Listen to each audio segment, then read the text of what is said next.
Antes de ontem, eu tava como sempre descendo até os confins da minha timeline do Twitter na procura de ver algo interessante, mas como sempre, né, nunca tem nada de incrível, é só uma discussão de gente educada. Que, convenhamos, né, não tem graça nenhuma. Mas tá, até que eu vi uma imagem fora de contexto ali de um hentai de Gotobun. Assim, eu não ligo muito pra essas paradas aí de hentai não, mas esse em específico me chamou a atenção porque a arte era desnecessariamente igual à do mangá original. Aí, fuçando ali aqui, eu achei o link e fui na maior inocência ler lá o negócio. Eu já sabia desde o início que eu ia me arrepender, mas mesmo assim eu fui, porque sim, não tem motivo, eu quis. Só que eu me arrependi muito mais do que eu esperava. Então, para tentar diminuir um pouco o trauma, eu fui reler o mangá de novo pela 50ª milésima vez. E eu não tô exagerando pra fazer graça. Como eu já li o mangá muitas vezes, eu acabei me enturmando a mais com a galerinha ali. E não é legal você ler um hentai quando você chegou nesse estado. Eu, pelo menos, penso assim. E não vai ter spoiler, tá? Então pode ficar tranquilo aí e ver o vídeo inteiro. Mas enfim, eu tenho uma pequena fama por odiar o gênero harem. Porém, isso não significa que eu vou odiar toda e qualquer obra que contém harem na tag. Porque geralmente, esses haréns que ficam mais populares, e eu pelo menos desgosto, são aqueles harém lixo horrível de fantasia genérica que também às vezes é muito entupido de eti. O que me faz odiar ainda mais, né? Hatinante, Infinite Straits, Tulaviru, High School DxD, Trinity Seven e por aí vai. Eu acho essas obras terríveis porque, na minha visão, são feitas pro Juninho japonês de 14 anos ficar excitado e financiar essas merdas comprando mangá. Então a gente tende a repudiar obras de harém porque muitas delas estão nesse arquétipo de ser um protagonista adolescente que entra em uma escola só pra garotas ou começa a se aventurar por aí. E por algum motivo fútil, todas as garotas do mundo querem dar pra ele. Fora que é sempre muito machista e fazem os personagens serem absurdamente artificiais. Coloca uma personalidade diferente lá em cada uma das meninas e só não desenvolve nada de interessante ou cria drama decente pra executar qualquer mínima coisa. Mas, pra minha surpresa, Gotobun foi exatamente o contrário das minhas expectativas. O autor ele soube muito bem como escrever um bom harém e resolver as questões que implicam muito com o gênero. E, ao mesmo tempo, ele conseguiu conduzir todas as personagens com um senso excelente de desenvolvimento de personagem. Tu já vê que o negócio é diferenciado logo no primeiro capítulo. Voltando ao assunto de antes, que eu não vou conseguir ficar sem falar sobre, desculpa. Geralmente nos haréns que a gente tá acostumado, na primeira oportunidade possível a garota magicamente se apaixona pelo protagonista, sem razão nenhuma. Mas aqui foi diferente, a primeira impressão do Futaro foi a pior possível e ele tem que conquistar, entre bastantes aspas, a Itsuki. Primeiro, Futaro precisa fazer com que as irmãs se abram pra ele, pra aí sim eles começarem a desenvolver algum vínculo e o romance poder começar a andar.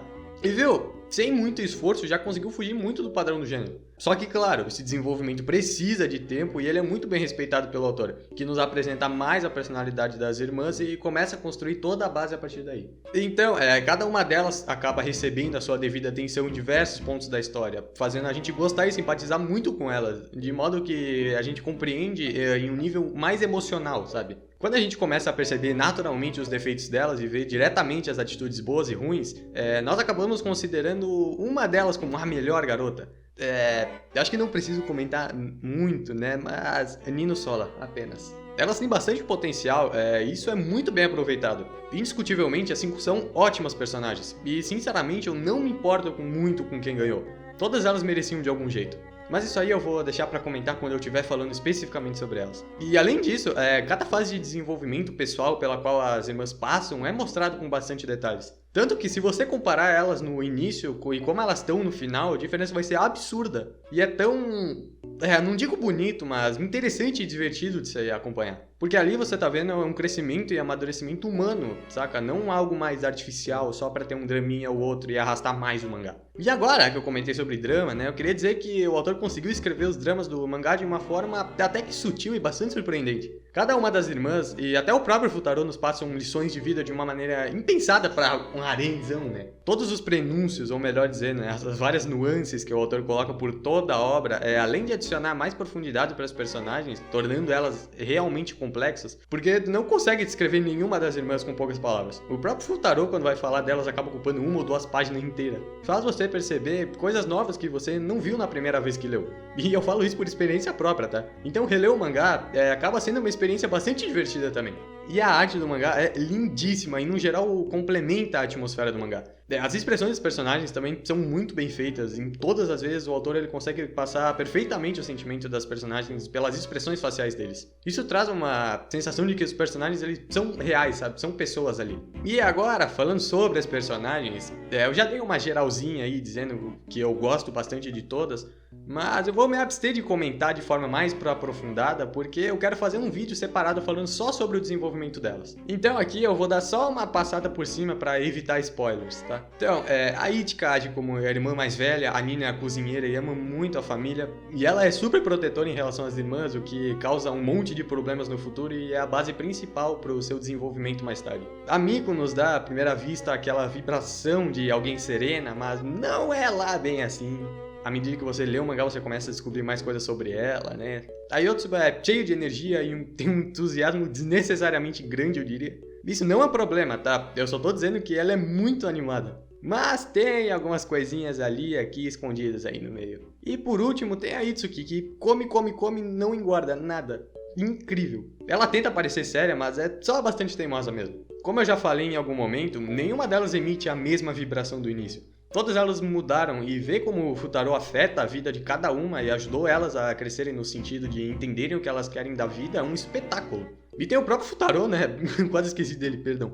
Sendo bastante franco, ele fala tudo o que vem em mente e diferente de qualquer outro protagonista de Harem, ele não é exageradamente tímido ou estranho com as garotas, saca? Ele não é um personagem comum desse tipo de obra. Ele tem algumas camadas, nada tanto quanto as irmãs, mas já é um ponto legal sobre ele. Além disso, as interações que ele tem com cada uma delas são bem distintas e criativas na maioria das vezes, então é muito divertido ver.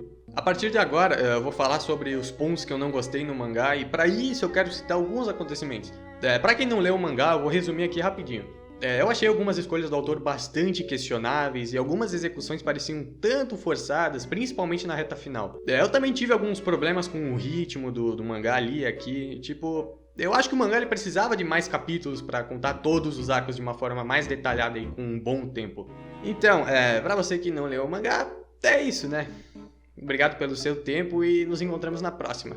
Agora que os spoilers estão liberados, o meu principal problema é com a reta final. Ainda tinha algumas coisas escondidas, principalmente em relação ao encontro do Futaro com a Arena e o estado emocional atual da Yotsuba. Mas o autor ele apressou demais e não deu uma conclusão satisfatória para isso. O arco final lá do último festival também super apressado. Eu amei demais o lance do pai delas, na verdade, ser o padrasto e o pai biológico delas aparecer ali e elas confrontarem ele frente a frente. Mas tudo aconteceu muito rápido que não deu tempo de sentir ou me importar com qualquer coisa. A única coisa decente disso tudo foi a conclusão com o Maru assumindo a responsabilidade e naquele momento dizendo que ele é o pai delas. O festival também foi muito rushado. Eu gostei do autor mostrar o mesmo dia pela perspectiva de cada uma delas, mas isso também aconteceu muito rápido. Foram só 2 ou 3 capítulos, se não me engano, para cada uma. Isso com certeza teria um impacto maior se fosse mais bem aproveitado. E por último, temos a polêmica escolha do Futaro. Assim, eu não achei a escolha a pior coisa do mundo, como todo mundo vende.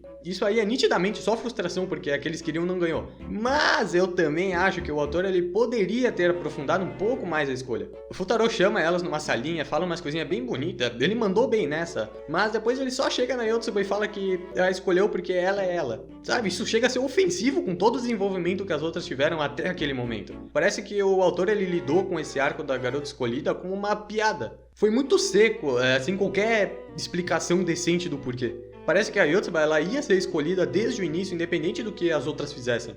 E também não me desceu nem um pouco o twist da Yotsuba lá ser a heroína trágica da história e depois de ser escolhida ainda ficar com pena das irmãs. Ainda bem que a Nino salvou ali, fazendo ela virar gente. E no time skip que teve no final, o autor não deu uma conclusão para as outras irmãs. Ele só deixou elas lá e deu a entender que elas nunca esqueceram o cara mesmo depois de um bom tempo. E não só isso, como elas também vão pra lua de mel junto com o Futaro e Yotsuba.